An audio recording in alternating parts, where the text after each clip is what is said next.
One. Cool.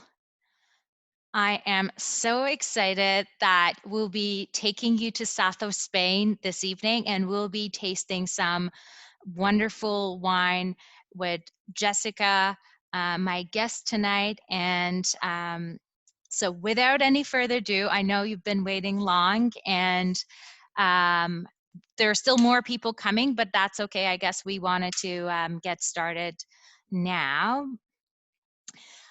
I wanted to start off with this quote of one of Anthony Bourdain's quote that I really like, which is, travel isn't always pretty. It isn't always comfortable. Sometimes it hurts, it even breaks your heart, but that's okay. The journey changes you. It should change you. It leaves marks on your memory, on your consciousness, on your heart, and on your body. You take something with you. Hopefully you leave something good behind. That's one of my favorite quotes when it comes to traveling and seeing the world and experiencing all that available to us in this beautiful planet. So for those of you who don't know me, my name is Leila Levy, and I have a boutique travel concierge and full service travel agency. And my focus area is mainly building out customized and personalized trips and itineraries for my clients. And I take care of all the detail with my very small team here in Toronto. Interesting things about me. Well, some of you, I guess, on the call may not know me, but my background is engineering, and my master's is in marketing analytics, and I spend years and years building technology platforms for financial industry until I decided that I wanted to pursue my passion in travel and helping others to see this beautiful world. I have traveled to over 50 countries. I am not an expert, but I have access to some of those local experts that I typically ask for their opinion, or I have local partners that I need their help in order to make someone's dream come true. I also, take care of everything from the regular package things as well. If you're not following me on Instagram, I highly, highly encourage you to do that, either on Facebook or on Instagram, because I love sharing and inspiring travel ideas, destinations, content, and I share tons of things on my social media.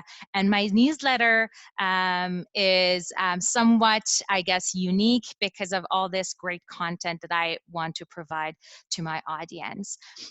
So when this Corona situation happened, one of the things that, again, because all of us, we cannot travel physically, I came up with the idea of running virtual travel series and still keep the spirit of travel alive in our heart, in our mind, and take this opportunity as a time to go and explore and educate ourselves about a destination that we haven't been, or maybe we have. A lot of people think that they've really seen Spain, but again, we can't go extensively to all that details, but again, there is so much that we all need to learn about a destination. So since the Corona situation, I've within my virtual travel series, we've traveled to Peru, Morocco, South Africa, Antarctica, Egypt, and more. There are more coming. So in the coming weeks, and I run those virtual travel series weekly on a Thursday, 6 p.m. Eastern Standard Time. So next is exploring East Africa safaris. Then we're going to go explore Sicily and cooking some special food in that area. We're going to go to Colombia, and then we're coming back to our wonderful Ontario and our wonderful country of Canada to do some local experiences within our country and our province. So that's enough about me. I wanted to introduce you to our lovely guest, Jessica. who is who is our wine expert this evening. And I think I need to unmute you. Here I am. Yes. Thank you, Layla. And it's so amazing that you're doing this. I think we're all struggling, and especially those of us who have travel bugs. And so these sorts of evenings are a real gift. Number one, it allows us to connect with each other and a group of like-minded people who enjoy seeing the world, and to learn something new and give us something to look forward to. So to you, thank you. It's a real pleasure to be here today. I've been a wine lover and a student of wine for, I don't know, at least 15 years, probably more than that. And I have traveled not to 50 countries, but to many wine making regions. It's sort of one of my checks off my, when I'm like thinking about a trip. And I've been studying a lot as well. So all of that to say, a lot of friends would say, well, why don't you open your own wine agency, or get into the business? I have a full-time job in a consulting firm, so there's that piece where you decide, do I want to keep making money so I can afford to travel and afford to buy wine? So now I'm sort of doing both. I'm still in consulting, and I've just opened Gusto Grapes. And somebody said, well, why Gusto? And I said, well, all the wine I love to drink is from countries who use the word gusto or gusto extensively, whether it's Portuguese or Italian or Spanish. I'm sure it appears in many others as well. And it's really hard to find a business name right now. Everybody's got all the names taken. So it resonated with me. I love it, and I'm really excited to get the business started. I have my first wines coming in from Burgundy, hopefully next week. But as we all know, LCBO, for those in Ontario, can be rather challenging to work with. We have a big monopoly here. So it'll take me a little while, but I'm super stoked and very excited tonight to share a bit about sherry. I had a really fun time the last few days doing my research and reminding myself of the things I had learned in one of my courses. And of course, I've been drinking a lot of sherry in the last week as well, which is not a bad thing. So thank you very much. It was just for tasting, right? It was just for testing. Yes, absolutely, for studying purposes. Excellent. All right, so let's dive in. So for those of you, one of the things that I wanted to do this evening was to take you to the region of Andalusia, for several reasons, because again, south of Spain is somewhat less known, off the beaten path. There are tons of little villages and towns that I wanted to focus on. Plus, again, that's one of the regions that sherry is the most famous wine of this region. Plus, you may know that one of the things that are happening in Andalusia region is there are tons of festivals, and the month of May is one of the months that's full of different festivals in that region. So for that reason, I focused on, again, Andalusia, and again, matched it with sherry, which is, I don't know what Jessica would say, but I guess it's a little bit of less known wine, and probably not as famous as some other types of wine are. So let's go to the region of Andalusia. And for those of you, I'm sure that you all know where Spain is, and very far south lies the region of Andalusia. So we're going to go to some little towns and getting to know them better and better, and get into a little bit of the culture and history. So some of my virtual travel tours so far have been very educational, but this evening it's a little bit of a lighter travel, because again, we want to do wine tasting, and that's a big part of this evening. So the city of Jerez. So The town of Jerez is famous for three main things, and that's one of the things that's fairly dominant in Andalusia region. It's the horses, sherry as the wine, and again, lots of those spring fairs and festivals that are happening in this region. So let's understand more about this wonderful city.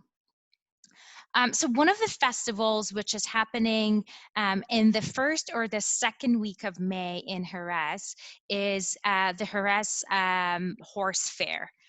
And what happens is originally this was just like a horse fair, but then sherry producers joined in this, and this got really big into one of the big festivals again in Andalusia and in Spain. So a lot of people will come with their horses, showing off their horses in this 52,000 square meters, the fairground that they've built. Also, women are dressing up. It's the party everywhere in the city.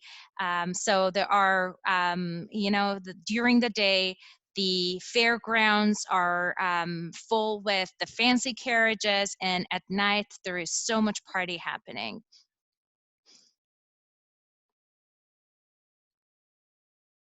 The other important thing I forgot to mention is the other important thing about this festival is literally it kicks off the summer season in Spain. And as some of you may be familiar with, and that's actually, so Spain and Portugal during the month of May is one of my favorite places to visit, again, because the weather is so nice, the temperature is so pleasant and on the, late 20 degrees and very comfortable. So it's literally, it's the time that they will start celebrating for summer. So I mentioned something about the horse dances. So just down the street from where they hold the fair, there is the Royal Andalusian School of Equestrian Art, which is something very special in again in Jerez and in Andalusia region. And so they have performances several times a week. This is like a real university, and they're open to accept students across the world. And this unique show of the Andalusian horse dance is something that locals would enjoy, and a lot of visitors would also want to enjoy, because that's sort of like part of the culture of doing this dance. And each dance consists of something between 6 to 8 different types of dance that they do with the horses, and that's what makes it unique. We're going to talk extensively about the sherry tasting, but one of the things all over Jerez, all the visitors, they would love to come and experience sherry. It's one of the best cities and regions for sherry. There are some important and famous wineries there, and they do tour of sherry and then the tasting and all of that. A little bit further, so my main focus in this presentation is, again, south of Spain, but focusing on the cities and the areas that people know less about. So one of these other towns is called Zahara, and as you can see, it's one of the cities that was very important during the Moorish time and in the 13th century. So like many other sites in Andalusia, to understand Zahara, you actually need to know a little bit of history to understand the importance of this city. In the 18th century, Muslim Moors from North Africa invaded Spain and ruled in Spain until the 15th century. So for those of you who have been to south of Spain, south of Portugal, I would say also, you would see this, Moorish castles, the style of, Muslim architecture being mixed with the architecture what we had seen previously in a lot of cities. So that's what it makes it unique. So the long struggle by Christian forces pushed Moors back and then eventually conquer Spain. This is called Reconquista. And so Zahara was one of those strategic points that the Moorish, they wanted to have it. And it's a place that, as you can see, it's a cute little town. There is a church and a plaza and interesting restaurants, and it's cute place to visit. A lot of smaller town or villages that you will see in Andalusia, and those especially less touristy one, they're called, that they're covered white villages. So they call it like whitewash villages in those areas. Going down to the Queen of White Towns into Arcos de la Frontera. So again, viewpoints are fantastic. Again, the same story of Moorish and Moorish style architecture, as you will see. The other thing about this little towns is, especially for Arcos, is the driving is really tricky. So if you're renting a car, it's literally a one-way system. And if you miss the place that you're staying at, you have to go all around and figure out your way again. So these cities like Arcos, you can see that there is another word added to it, which is Arcos de la Frontera. So those the de la Frontera refers to the frontier, and that again goes back to those centuries that the Spanish were fighting back with Muslims all those years to get that back.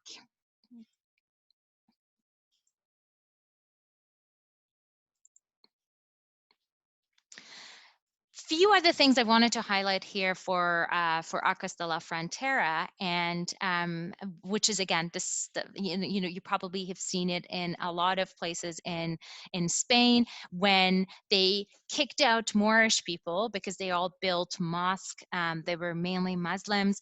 They took out demolished the mosque, and they built a church on top of that. So most of the times those churches that you can see, it's built on mosques. And again, these are very hilly towns that you're going to visit, but obviously so beautiful. And there are less tourists that are going to these destinations compared to, Sevilla, Cordoba, Granada, or some other parts of more famous in Andalusian area. Now we come to the city of the town of Ronda.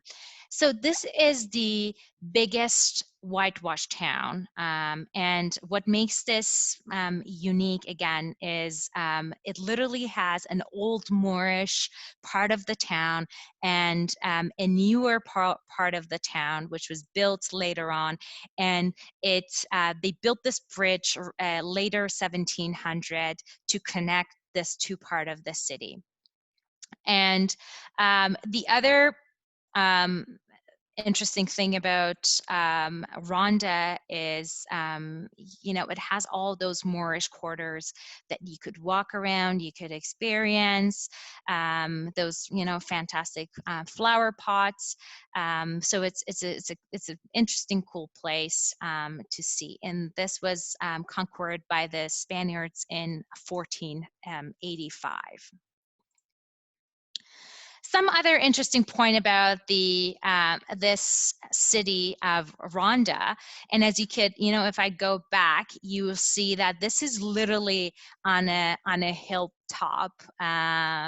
And one of the things that it's famous to visit in this city, and I love those like cultural and historical stories, is the Casa del Rey Moro, which it's said to be the house of Moorish king, although this is sort of like a fraud statement because this was built in 18th century, which was, the Moorish stuff was long gone after the 14th century. But what makes this place unique and interesting, and if you ever go to Rhonda, make sure that you don't miss this part, is there are some sort of secret staircases that goes all the way down to the water. And in fact, the way that the Spaniards were able to conquer Moorish people was by just getting over the water, and then the Rhonda had to then surrender.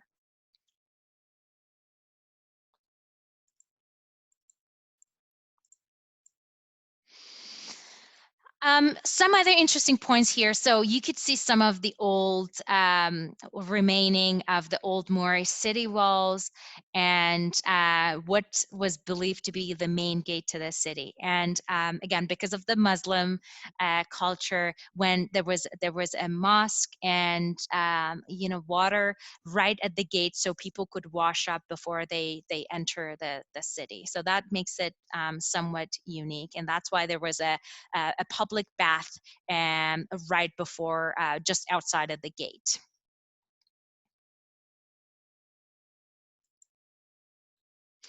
These are some just views from inside of Rhonda. As you can see, there's like inviting streets and plaza and food, and food is amazing in this. And it's one of those cities that everyone knows everyone.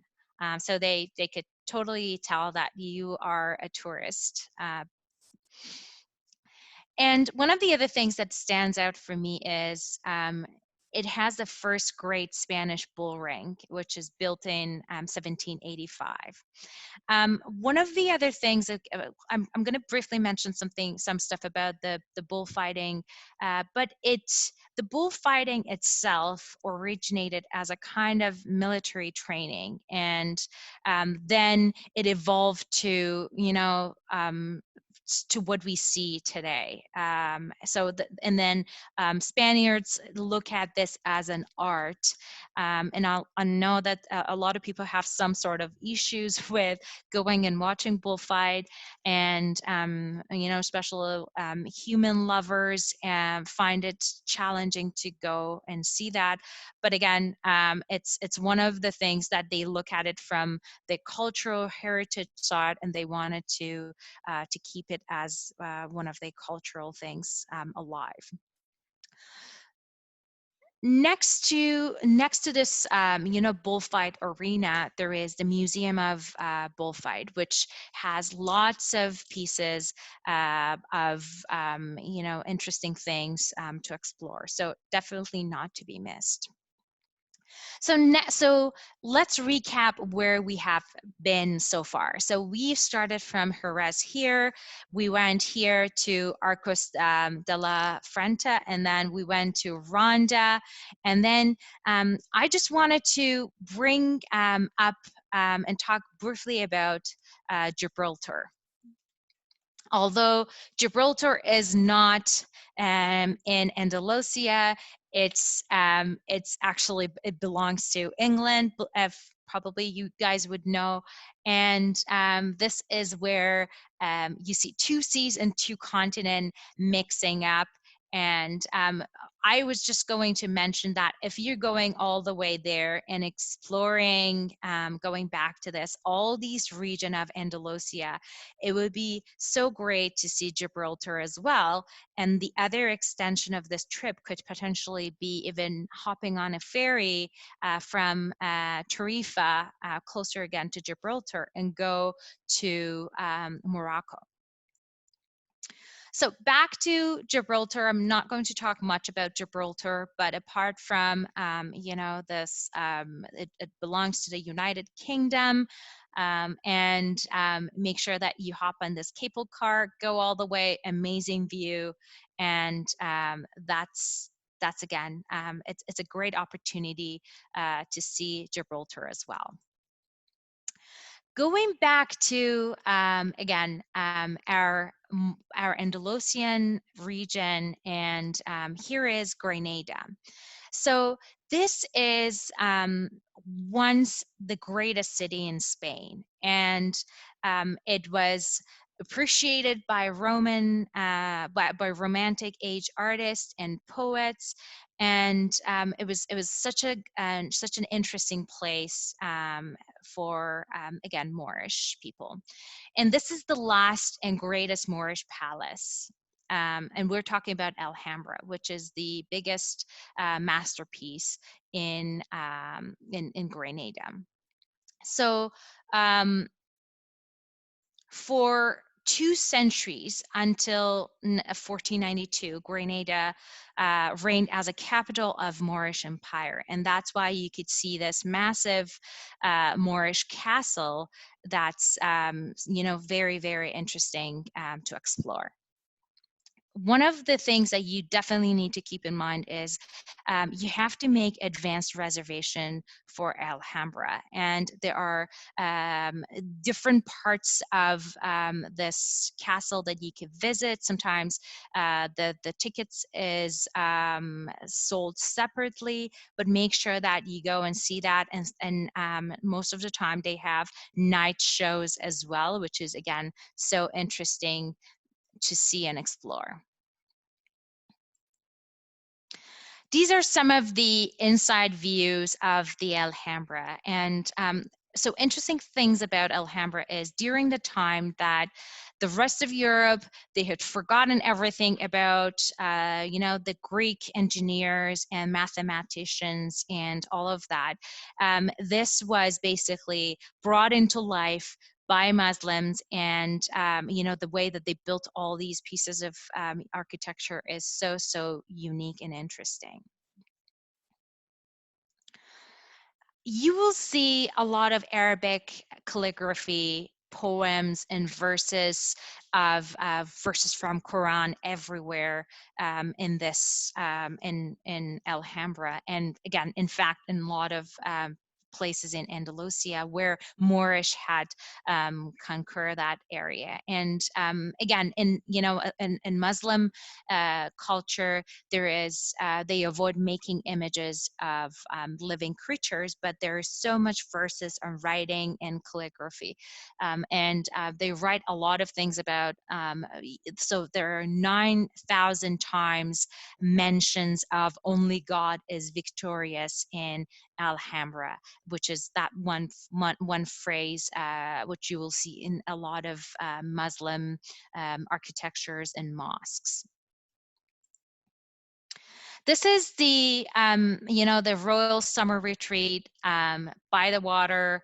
And one of the things about this area is in Quran, the way that is the description of heaven is garden, water flowing, and that's sort of like, that's why it's referred to the Garden of Paradise. So for centuries, Europe struggled to push the Moors back into Africa. So after they did that, so after they were finally able to do that, they built this Renaissance palace right in the middle of Alhambra. And that's, you see, that a lot of time this happens when they conquer. So this time they didn't demolish, they just built up their palace right there. And this is, this is a great time for Andalusia and Spain, because within a generation, Spain's king, who is Charles V, he was the most powerful man in the world, and they were able to, build their palace and and that's the best time that Spain had during that time. Um, some other interesting things about, and I want to go a little bit faster to give Jessica some time as well, and I have more slides to cover, but these are some of the things that I really love. So one of the other interesting things about this place is the Royal Chapel, and what makes this place interesting is because it's the resting place for Queen Isabella of Castilla and King of Aragon, who ruled two different sort of like properties, and they came together, the two married, they combined their huge kingdoms, and by just merging all of these, their power and the kingdoms, they were able to fund a lot of finances, a lot of, you know, exploration that later on Columbus did, and that's what is called Spain's Golden Age. Silk market. One of the things that, you know, it's definitely interesting to go and experience it, but again, it's such a touristy place. There are lots of gypsies there, and they're just going to ask you to buy different things. And I know a lot of people find it annoying, but I guess just, you know, knowing and setting that expectation, it's good to just go and see it yourself. The other interesting area and part of the other neighborhood, which is called Old Moorish Quarter, Al Basin, it's this place a little bit outside of, you know, the downtown area, and you feel the Arab heritage and so much of Andalusia there. There's so much patio. They've got beautiful view over Alhambra. And it's also this part of Grenada, which is home, again, overall Grenada is home to tons and thousands of gypsies, or what they call it, Roma people. The other interesting things to do in this area, and I have another slide for it, which is in this in the evenings in the hilly this district, a lot of gypsy families, you know, they perform music, and that's what they love. So one of the absolutely not to be missed things in Grenada is flamenco in the cave area. So they basically, they're I don't know if you could see, but there are little caves along the way, and they perform some sort of flamenco in there, and that's so interesting and not to be missed. Again, because you can have flamenco somewhere else in Spain, but the fact that this is in a cave, it makes it unique, and the fact that, you know, it's a little bit of like gypsy music. Going to Cordoba, a little bit history about Cordoba, and it's founded by Romans, and it was such a strategically located because, again, it was a port city, and it was so important because they used to ship Spanish olive oil and wine wine and wheat back to ancient Rome. So the Romans actually built this bridge, and this village is now called El Puente Romano, but, you know, it had become one of Moorish kingdom cities. Cordoba's centerpiece is a massive former mosque, and this is, I would say, the only place that you will see a mosque and a cathedral together. So this is called, in Spanish they call it mezquita, and you know, it's a huge rectangular space in Cordoba, and you know, this is some of the view from the inside, and it dates back to 1,000 years ago. This mosque was the center of Western Islam and very well preserved. And in 1236, Christians conquered the city, and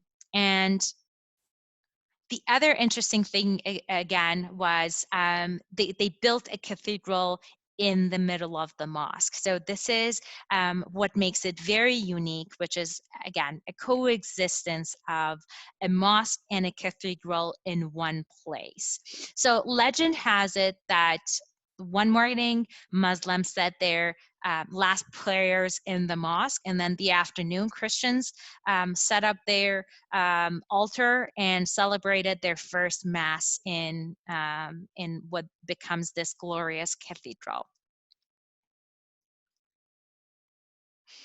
A little bit of, so for those of you who've traveled to some Muslim countries, you're probably familiar with a minaret, which is sort of like a bell tower in a Christian architecture and history. So again, the same thing. The minaret used to stand up here instead of the bell tower today, but they basically took it out. And one of the other interesting things about this city is the toleration of religion, and the fact that Muslims, Christians, and Jews were living together, having they had the same culture, but again coming from three different religions. Interesting point, and if you recall that I mentioned that the month of May is great time to visit Andalusia because of all the festivals. So we talked about the fair, the horse fair in Jerez. The other interesting thing in Andalusia, and not to be missed, is the Cordoba's Patio Festival. And I'm just going to talk a little bit about Cordoba patio concept, and then I'll briefly talk about the festival itself. So part of the reason that they built this patios is because they wanted to find an oasis from the heat. If you can imagine, south of Spain, it can get super hot, and then they just need it, and that's why there are very narrow streets or alleyway in south of Spain, again because they wanted to hide away from sun as much as they could. So now they built these patios to make this outdoor living room more interesting. And the other thing was that they've started decorating it later on. So this is another, as I mentioned, an interesting festival, which is called Courtyards Festival of Cordoba.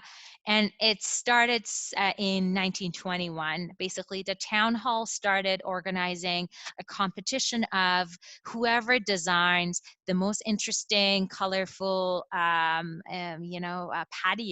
And that's how this tradition has been going on and on. And it typically goes from the May 4th to the 17th, so about 2 weeks or so, which again, unfortunately this year, none of the festivals happened because of the coronavirus. But again, hopefully in the coming years, this would be back again.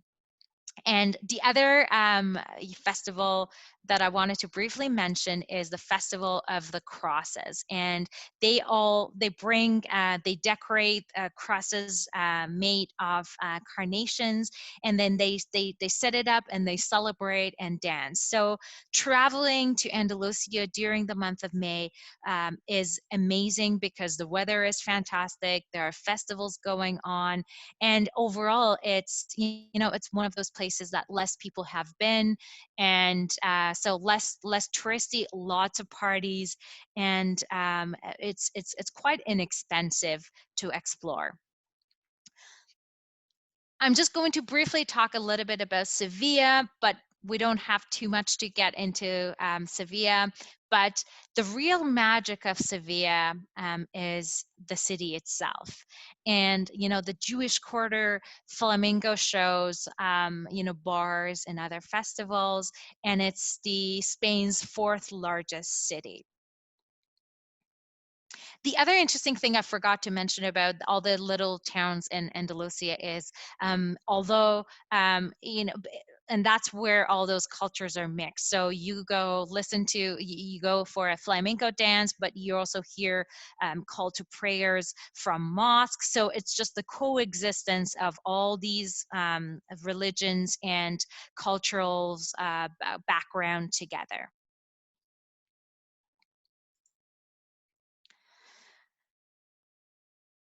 The only thing I wanted to highlight for Sevilla before wrapping up the exploring part of south of Spain was, again, going back to the bullfight, and the Plaza de Toros is one of the bull ring arenas that are in Sevilla, and they're still operating. It typically starts between April to October.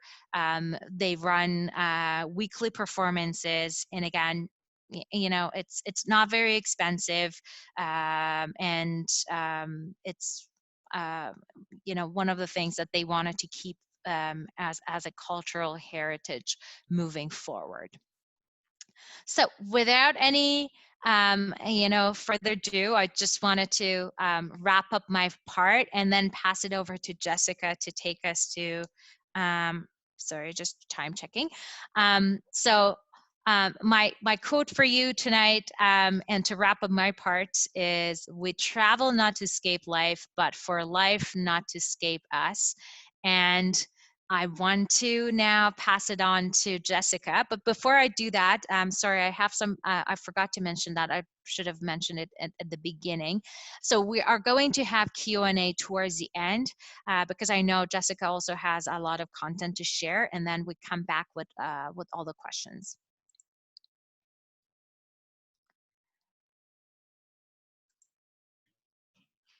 Well, for the first time today, I actually hit unmute before I started speaking. I don't know how many meetings I was in today. I'm like, la, la, la, la, la, la, and people are like, you're on mute. I'm like, I just said the most profound thing and you all missed it. Well, thank you very much, Layla. It's a pleasure. And I sort of cheekily titled this "Not Your Grandmother's Sherry," and I want to start with an endearing personal story, because I believe we learn things by understanding a bit more about others and why they like or don't like things. But I was living with my grandparents for a year during the week, and then going home on weekends. There's a long story there, nothing major other than I switched schools and the bus ride was too long to the country. And OC, anybody from Ottawa, I don't know if anybody's been to Ottawa, there's a OC Transpo there, and they're not nearly as good as the TTC, if you can imagine that. Sorry for those in Rome and Cairo, I'm using some Toronto analogies here, and Ottawa, where I'm from. So I would get home, and it was after like walking and being stuck in transfers, and Ottawa is very, very cold. So I get in, my grandmother's Polish Ukrainian, and I won't be able to imitate her accent very well, but she would say, Jessica, come have some sherry, warm you up, And so she would go into the cupboard and get me some sweet sherry that had probably been in the decanter for 5 years. I don't know, like she was like a teetotaler. So she'd give me a little bit of sherry. I would have been about 15. And it actually works. It does warm you up, but this isn't that. It is the same kind of sherry, but I'm going to try and give you another perspective if that has been your experience as well. People having sherry for years on end thinking it's a liqueur. It's actually a wine. And I want to talk a little bit about the process, a tiny bit about history, but really more about the process, because what's in your glass is probably the most interesting thing. And I'm sorry for those of you who didn't get a chance to have to pick up some sherry. I think Tish from Kingston was showing us on the maybe the Facebook discussion the sherries that she bought, and I think we're going to be enjoying the same one, Tish. I've got the same Amontillado. So what I'm hoping, though, is that if you haven't really tried sherry before, that you're going to be much more open to it when you go into your local alcohol liquor store, because it's just such a fun thing. I did not like sherry, dry sherry, when I first tried it. My palate has changed. So if you don't like it now, you know, revisit it in a little while, because it's a really nice, refreshing, can be a refreshing drink if you have it dry. So let's go to the next slide. I've got my my notes here. We can skip over the intro because you all know who I am now. Let us, I'm going to do like a mini quiz, and just go through the questions and, you know, either jot down or remember what you think your answers are. I'll give you a moment to go through those and do your best guesswork.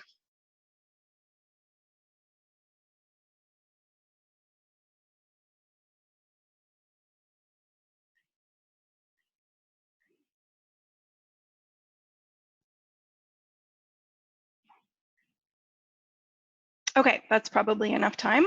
If we want to just whip over to the answers.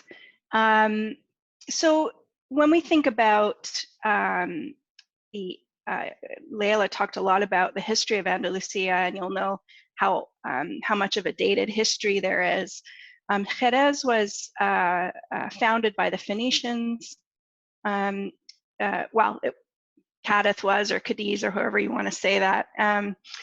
So Jerez, you saw on the map, is just slightly north, and so it has a real history there. And of course, Romans were in that area as well and brought some viticulture along with them.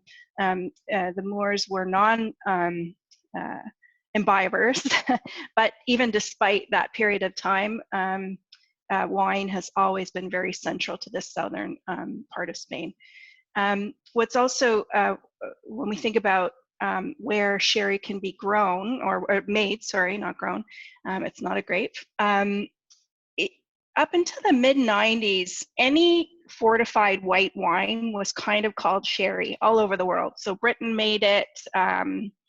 It was made in, where else? South Africa, Cyprus made what was called sherry. In the mid-90s, just sort of like Champagne and some of these other appellations or regional councils fought to have sherry be specifically for this area. It can only be made in 3 centers, and I'll talk to you about what those small towns. That's the sherry triangle that we'll be talking about.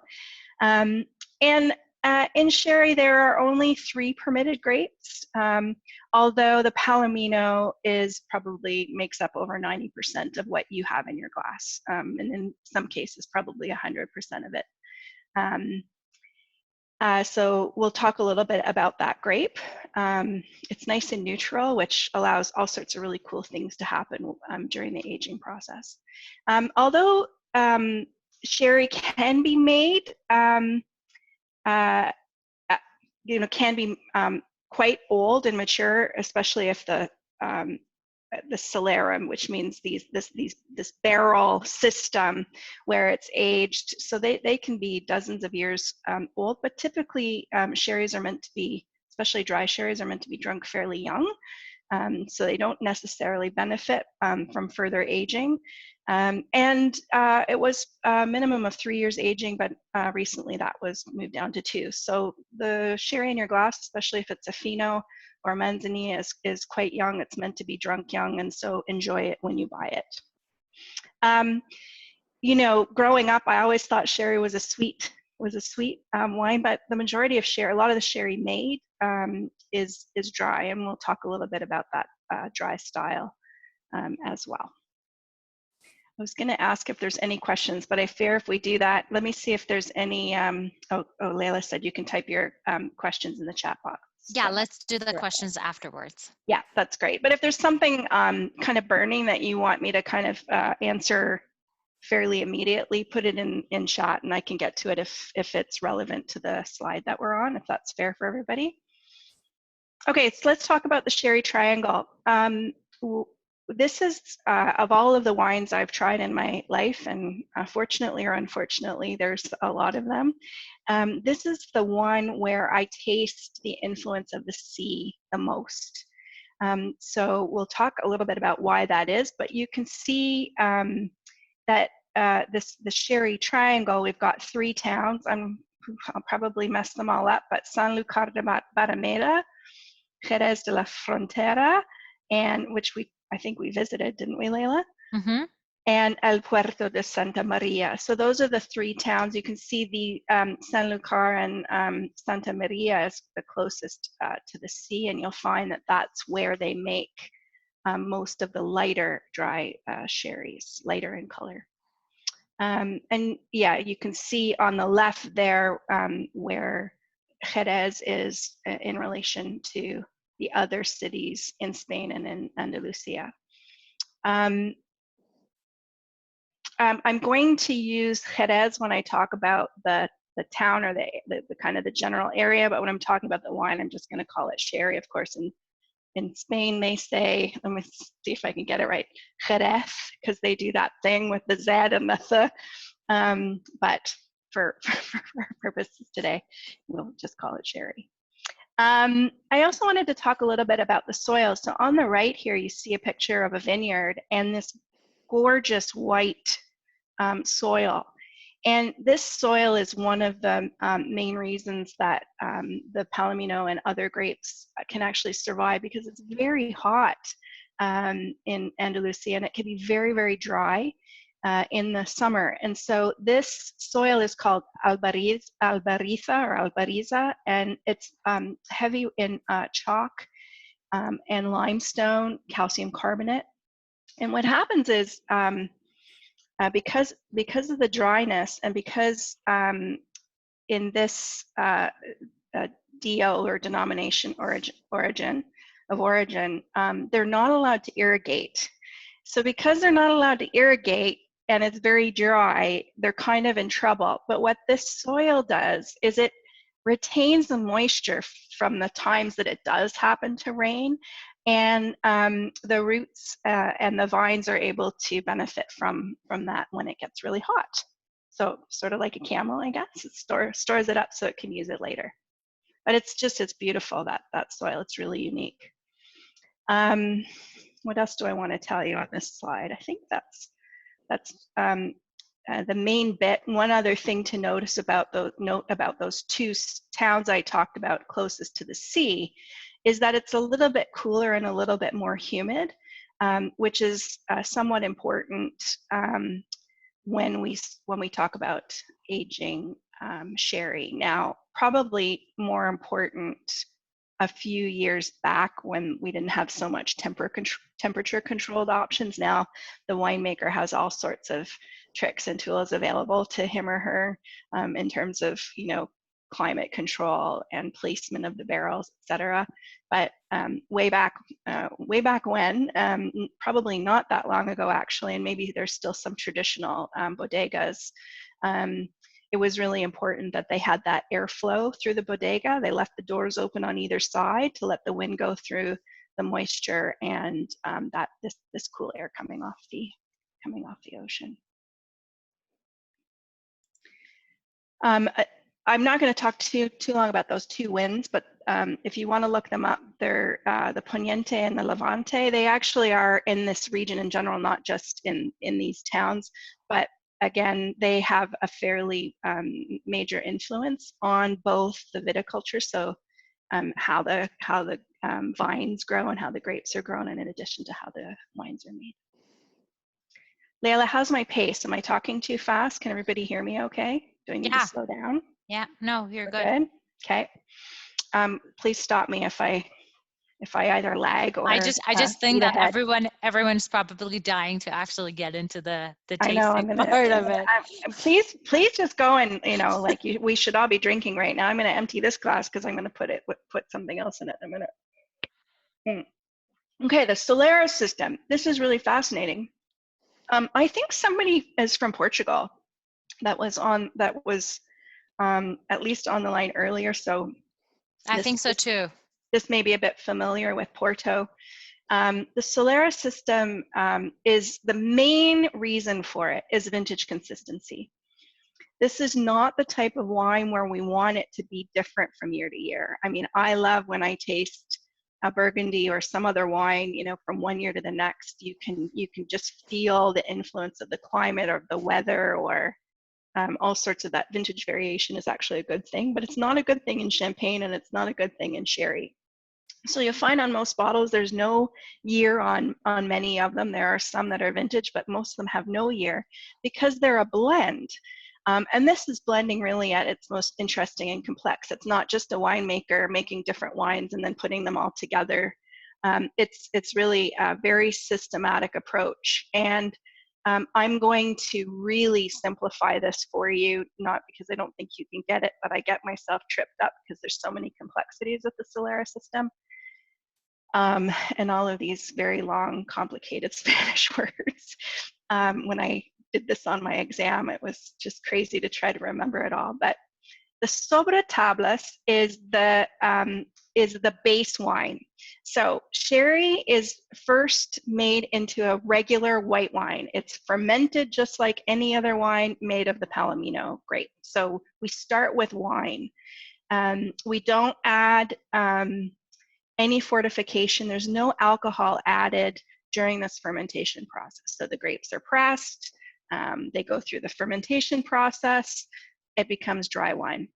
The dry wine goes into the top barrel after the top barrel row has been drained of some of its wine from last vintage. So I'm going to start there. So let's say we take 30% out of this second criadero, which kind of means a row, and we're going to put that into this first, and we're going to take out 30% from the bottom. We're going to bottle it. I probably should start from the bottom, actually, now that I think about it. You can tell I didn't do a dry run. So from this is the oldest, the bottom. You can't see me moving my cursor, but I am. The bottom row is where the wine comes out of. Okay, so it's also confusingly, the bottom row is called the Solera because it means floor. So the wine is taken from the bottom and it's bottled.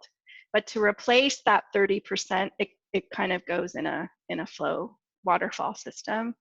And yeah, typically no more than 30% is removed or replaced. I think the winemaker can do a bit more than that, but 30% is kind of the rule of thumb.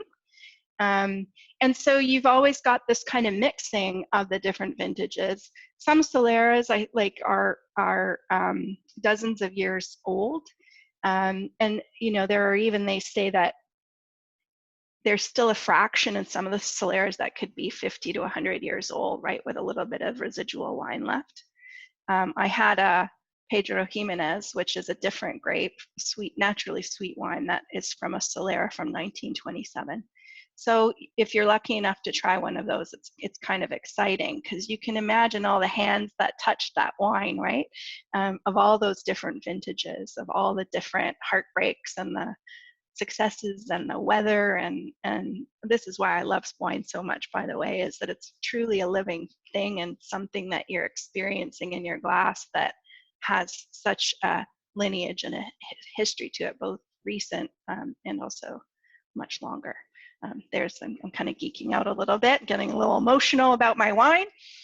So that's the Solera system. Let me see if there's anything else that I missed in my notes here.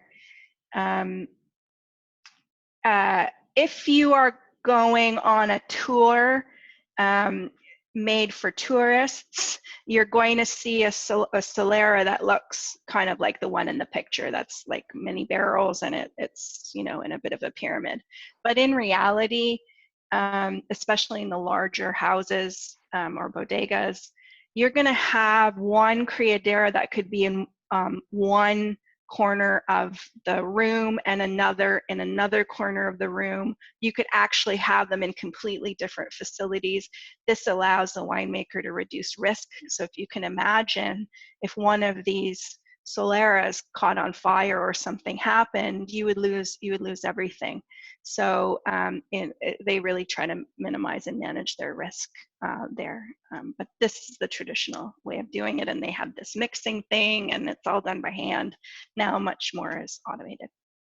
Yeah, so the other Soleras can be used in whiskey, Madeira, port, sherry vinegar, and I think balsamic vinegar as well. There's a lot of different applications of this type of aging. Layla, do we have any questions so far? Are we good to go? No, Okay, we're we're good to at go. this is the money slide. And this is where I really do hope for those of you who are going to taste along. I'm just going to finish this, my second wine in the tasting. Just rinse my glass here. Sherry is so distinct in the glass, like it's really hard to pour something else. I'm just going to drink this water. Good. Okay, so I'm going to talk about styles of sherry, and I'm going to do a little bit of a deep dive into the dry sherry. And again, for those of you tasting along, this is where you should probably start kind of noticing what's in your glass. We have Fino and Manzanilla. They're fairly similar. Fino is very dry, and if you can see, I don't know if you can see, oh gosh, that's way too much because it's 15%. Can you see that? It's pretty light. It looks like a regular white wine, maybe slightly darker. So the Fino is why it's so very interesting. Number one, has a really distinct taste, and it's not for everybody. But I call this the sea in a glass. If there was any other wine I could think of, again, I mentioned before, where you get saline and it's like fresh sea air, this would be it. We have Manzanilla is only permitted to be aged in Sanlúcar de Barrameda. Okay. So if you see a Manzanilla, it's a Fino, but it's from that particular town that's really very close to the sea. It's a little bit lighter in style, slightly lighter and a little more refined. So if you can find it, enjoy it. You can get most of these wines for under 20 bucks. I'm not kidding you. Like, it's a real steal. Like, I just talked about all of that process. Wait till I tell you how Fino is made. If you see the barrel, I don't know if can you zoom in, Layla, or is that too difficult to do? Yeah. Okay. So this is like a side cut of a barrel, so you can see what's happening inside. The reason Fino is so very interesting is it's done what they call in a biological fashion. That it looks like a shelf that you see is actually dead yeast. It's yeast. It creates a barrier called flor, F-L-O-R, and it happens naturally because of the yeast that is in the bodega. So they don't typically try and force this. It happens naturally, but they have to, you know, almost like a sourdough starter. You kind of have to babysit it a bit. I hear sourdough starters are really high maintenance. I don't know if flor is or not, but it's very delicate and fragile. So what it does is it protects the wine from air, right? So it creates this kind of pocket where the wine can age and interact with the yeast, and creates this really unique. I'm so sorry all these people are having to drop. It creates this really unique flavor. I won't get into the chemical, but there's some chemical reactions that happen with it. And this is where you get the citrus fruits, almond, bread, chamomile, and a lot of saltiness as well. Sometimes this flor breaks, and when the flor breaks, it means it can no longer be a Fino or Manzanilla. So what they do is they remove it from the Solera and they put it into Amontillado Solera. And what Amontillado is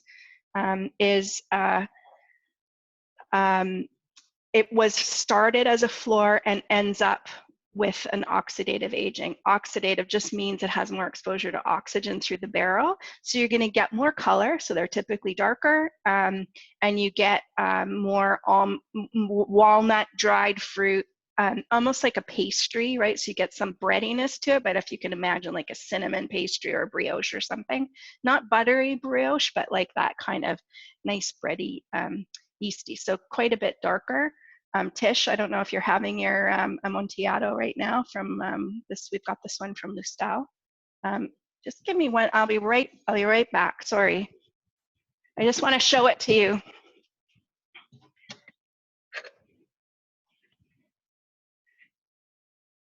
This is like real double fisting in action. So this is the Amontillado. You can see it's a bit more caramel in color. Everybody see that okay? It's a bit darker. So it started as a Fino, so you get a lot of that sharpness as well. I think that's what I have got too. And look at your healthy pour. That's amazing. Either that or just the glass is really tiny but looks bigger. So I got my Fino and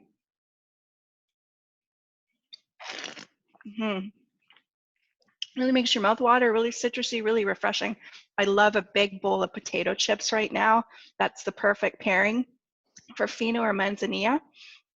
And then the Amontillado, you can imagine this with aged Gouda, or a mimolette, when that Gouda gets kind of a little crumbly and a little nutty and almost like a burnt sugar kind of thing, you're going to get, that would be a beautiful pairing, probably with the Amontillado and the Oloroso. The Oloroso starts in a barrel, okay? So it doesn't go through the floor. We don't pretend. It's, the winemaker can usually tell what wine is going to go off and be aged oxidatively. And you get even more here with toffee and leather, spices, tobacco, right? So it gets that sort of, earthy, dried herb.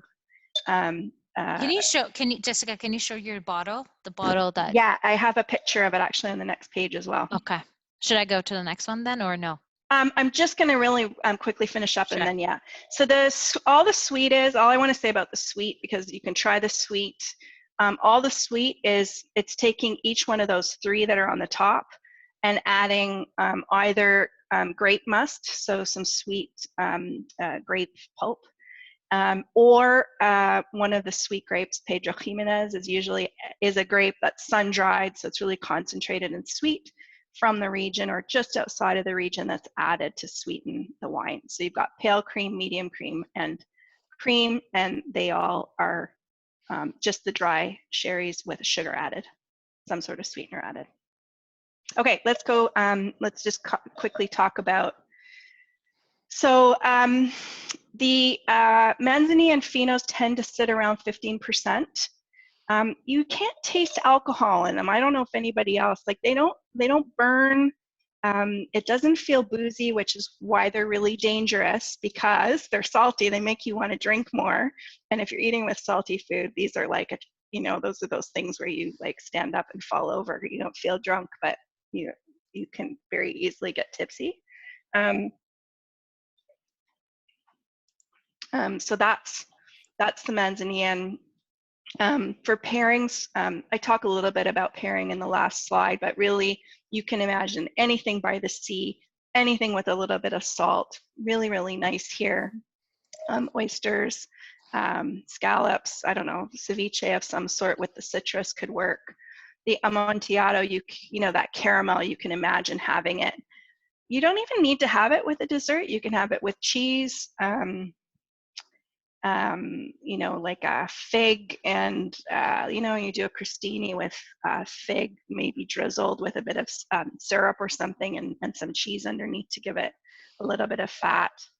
It's 18.5%, so definitely warmer, both in character but also in alcohol level. And those are the two that I have. The Lustau I just bought from the LCBO, so it's there now. I think it's 17 or 18 bucks. If you go to the last slide, Leila, I just dumped a whole bunch of things, that sort of FAQs that I thought people might have. When you think about pairings, think about the weight of the wine and the family of flavors, and that's usually the best way to pair any wine, but especially wines like this. You could have full dinners with just sherry pairings if you want. Experiment with that. How long does it keep? right? So I want to talk about that in case some of you bought sherry and don't think you're going to drink it tonight, all of the whole bottle. The Fino Manzanilla, as I mentioned, it's pretty fresh. So once you open it, cork it or put the cap back on and put it in the fridge, it keeps for about a week. You can make cocktails out of it though, as well, so just keep that in mind. And if it's sealed, you don't want to keep it more than a year and a half, right? So if you buy it, drink it. Amontillado, sealed 18 to 36 months, which is quite a range. I would say if it's a cheaper one, you might want to go on the 18 to 24 months. And if you keep it in the fridge, it's good for 2 to 3 weeks. It's a really nice aperitif before dinner, right? It's a nice thing to have just on its own. So keep it in the fridge and have a little sip every now and then. And the Oloroso and cream sherries, like the sweeter ones, you can keep those 4 to 6 weeks in the fridge. Serving glasses, gosh, there was so much debate about it. The glass you see in the picture, try to do something with a longer stem because sherry is pretty temperature sensitive and you don't really want it warm. Yeah, like something with a stem. I really like it in this glass. It was a tasting glass I got in an event. It's fairly small, but it's kind of got like a bit of a tulip shape. So that's, I think, going to be my sherry drinking glass. You can drink it in a giant glass if you want. You get all those smells. They have these very traditional small little sherry cups. I don't know, they seem too dainty for me, but your Fino and Manzanilla, you want to serve very cold. Your nuttier ones, the Amontillado, you want to put it in the fridge and take it out maybe an hour before you're going to drink it, half an hour before you're going to drink it. It should still be chilled, but not super cold. If it's super cold, it starts muting those nice fruit, candied fruit flavors. So you want those in there. So not too cold, but it can be pretty cloying if it's warm. I know somebody is probably in their mind, is sherry the same as port or Porto? No, there's so many differences between them. That would take another seminar, but it's not only just made the place that it's made with red grapes and it's not made dry. It's remember I said we make dry wine and then we fortify it for sherry. In port, you actually add the alcohol to stop the fermentation process, which is why it's sweet. So that's everything in a nutshell that I've got. On the very last page, I've got some resources in case you want to check them out, and a recipe for a sherry cobbler, because there's lots of berries in those, and now hopefully we're moving into that season where we're going to get lots of fresh fruit. And that's something that we'll be sharing with the participants of this evening. Also, one Andalusian recipe and a cocktail that we'll be sharing with you all. So let me go back to some of the questions. So one of the questions that I have actually, Jessica, may not be specifically sherry related, but going back to the organic wine, and I'm trying to be more healthy and buying more organic wine. Is this a right approach, or is this one of those fraudulent, marketing things that, it's not really real?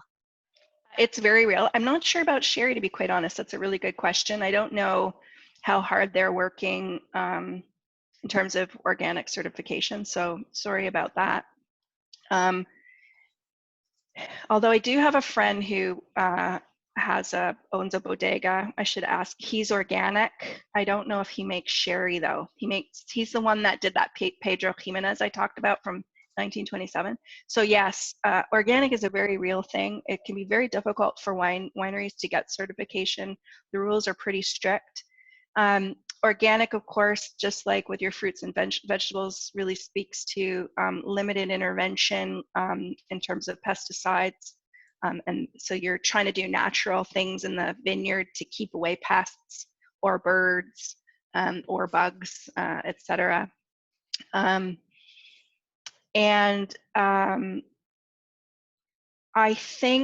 don't know if it's the same across the board, but usually organic wines have slightly less sulfur limits. So in terms of added sulfur, sulfur is really important to add in wine. I hate to tell everybody that if you have a wine with no sulfur, it's not stable and it can go bad, right? Like there's a real purpose and a reason for that. But I think in organic, they have to have a slightly lower, they have like a lower limit of sulfur. But yes, when you find organic wine and you can find reasonable organic wine that you like, buy it. It's better for you. Okay, great. All right, so if you have questions, I'm just going through the chat box. Can you unmute everybody to see if they've got questions, or do you want to keep them on? Unmute. It wasn't even that word. Okay, so I've unmuted everyone. He's kind of misplacing. Is he misplacing? I don't know if he's misplacing it or Marianne? whether I'm misplacing it. Maybe he's calling it right. And I did say to him, Okay, yeah, so maybe I right. mute. I was like, is it just that I have no support? So All right, I muted everyone again. I think there was so much background noise going on. I think everyone should be able to unmute themselves if they wanted to ask a question or if they wanted to type in the chat, either works. Did anybody try sherry tonight when they hadn't really tried any before or hadn't recently been like that? It's something maybe they forgot about and reacquainted themselves with tonight. I have to admit, I never taken sherry seriously. And now? Yeah. And which one? And which one did you have? Okay.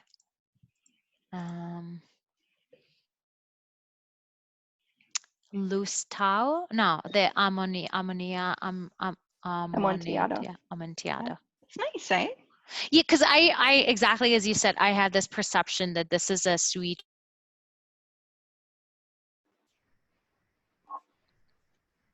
Yeah, so I had this perception of this is a sweet wine, you know, more like dessert type of thing.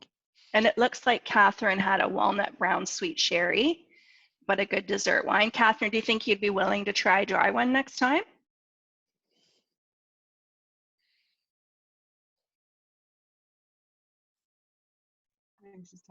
Definitely. Okay, cool. Tish, what about you? It felt like you you were getting back on the bandwagon. Me? Yeah. Yeah, I forgot how much I liked sherry, and it's weird. I've sort of had a craving since like the beginning of March. You know me, I'm not a great big drinker, so it's odd for me to get a craving. And then you did this, and I was like, well, how can I not? So I tried a Fino Perdido tonight, which is supposed to be like a wonderful, less refined Fino. I much prefer the Amontillado. It's not what I expected. But, yeah, make a sherry cobbler out of it.